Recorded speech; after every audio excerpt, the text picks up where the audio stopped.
üzerlerine alacak. Kanla gelen, kanla giden. Şimdi sıra düşmanın kellesini almaya geldi. تاریخ اسلام میں خلفائے راشدین کے بعد بہت سے مجاہد گزرے ہیں اور دین اسلام کی خاطر جنگیں لڑیں۔ ان میں سے ایک ارطغرل غازی بھی ہیں۔ آپ کی پیدائش 1188 عیسوی میں ہوئی۔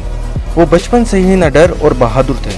انہیں گھڑ سواری اور تیر اندازی اپنے باپ سے ورثے میں ملی تھی اور تعلق ایک ترک کے مشہور قبیلے کائے سے تھا۔ ارطغرل غازی کے والد کا نام سلیمان شاہ تھا۔ آپ نے مسلمانوں کی جدوجہد کی خاطر کافی جنگیں لڑیں اور وہاں سے مسلمانوں کا روشن دور شروع ہوا۔ بعد میں سلطنت عثمانیہ کی بنیاد بھی رکھی۔ ارطغرل غازی کی زوجہ حلیمہ سلطان تھی، جن سے ان کے 3 بیٹے قندوز، شہریار اور عثمان، جن کے نام پہ بعد میں سلطنت عثمانیہ قائم کی گئی، لیکن اس خلافت کی حقیقی بنیاد ارطغرل غازی نے رکھی۔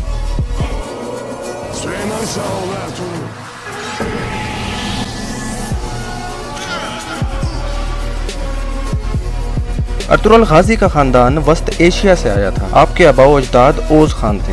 ارطغرل غازی کی والدہ کا نام ہائمہ خاتون تھا اور ارطغرل غازی کے 3 بھائی سنگورتکن، گندوکدو اور دندار تھے۔ آپ کا قبیلہ ایران اور پھر اناتولیہ آیا تھا۔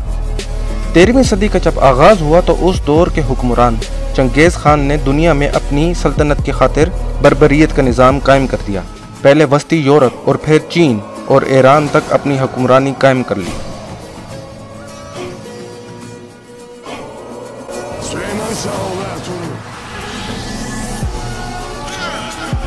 منگول فوجوں کے ظلم و ستم کی مثالیں رہتی دنیا تک قائم رہیں گی۔ منگولوں نے سلطنت خوارزم کو بھی نہ چھوڑا اور اپنے ظلم جاری رکھے۔ اس تباہی کی وجہ سے ترک قبیلے محفوظ مقامات پر بسنے لگے۔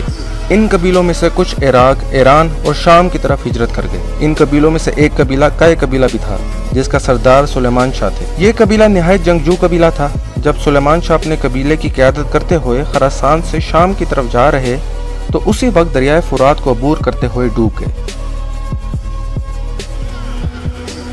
والد کی وفات کے بعد ارطغرل غازی کو کائے قبیلے کا سردار بنایا گیا۔ آپ ایک بہادر اور اچھے جنگجو تھے جنہیں اپنے قبیلے کا دفاع کرنا خوب اچھی طرح سے آتا تھا۔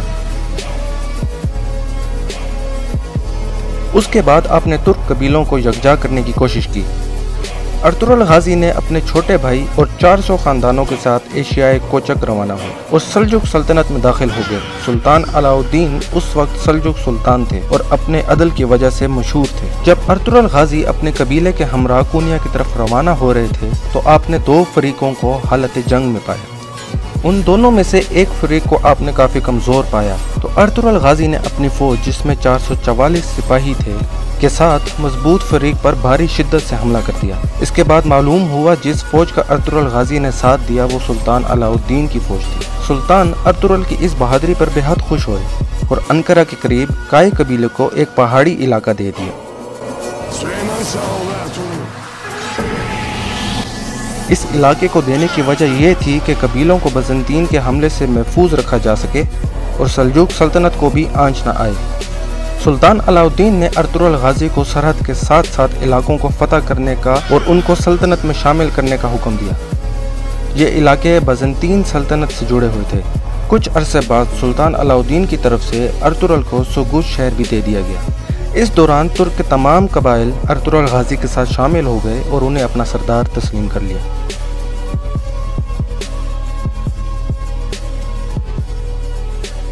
اگرچہ سلجوق سلطنت اپنے اندرونی اختلافات کی وجہ سے زوال کے آخری حصے میں تھی اور سلجوق سلطنت کی شان و شوکت صرف کونیا میں ہی باقی رہ گئی تھی، ایک طرف منگول اور دوسری طرف عیسائی فوجوں نے بیزنطین صوبوں پر قبضہ کر لیا تھا اور کافی سلجوق سرداروں نے اپنی خود مختار ریاستیں قائم کر لی تھی۔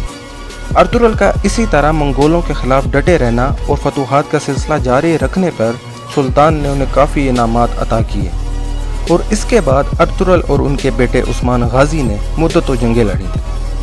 ارطغرل غازی 90 سال کی عمر میں 1281 اور بعض کتابوں میں 1288 عیسوی میں وفات پائی۔ آپ کی وفات کے بعد آپ کے جانشین عثمان غازی نے فتوحات کا سلسلہ جاری رکھا۔